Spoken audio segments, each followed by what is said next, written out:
Yo, what's up guys? So for today's video guys, ipapakita ko sa inyo kung paano mag-pressure test ng cooler sa aming air compressor. At kung bago ka pa lang sa aking YouTube channel, don't forget to like and subscribe. Thank you mga kasiaw. So yan nga yung ating cooler guys, no. So ipi-pressure test namin siya kung may butas, kung may leaking. So ayan, lilinisan muna natin, no. Lilinisan muna namin bago namin i-pressure test para malinis. Kasi nga nagkakatubig minsan yung compressor namin. So ganyan lang guys, no. Maghanda lang kayo ng drum, kahit kalahating drum, tapos yung tubig kailangan yung level lang. So ayan, ganyan lang pag pressure test nga guys, oh. Magkabilaan guys, no. Tatakpan mo yung kabila. At pag may singaw guys o may butas, kukulo naman yan, sisirit yung ere sa labas. So kagaya niyan, walang pag tinakpan niya at pag pinisil na yung ere, walang lumalabas o walang bumubula. So ibig sabihin, wala siyang butas.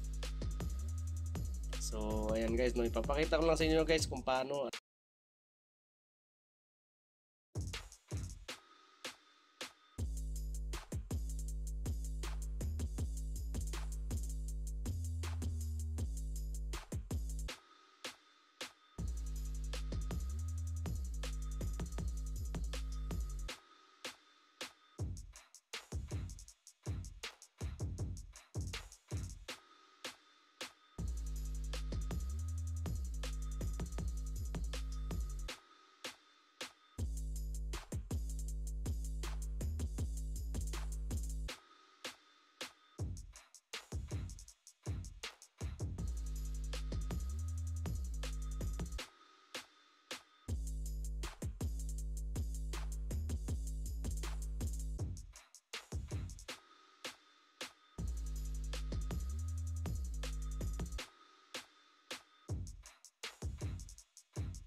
So yan na nga guys, no. Thank you for watching guys. Paki-like and subscribe na lang, Makinistang Siaw, at paki-follow na rin sa Facebook guys.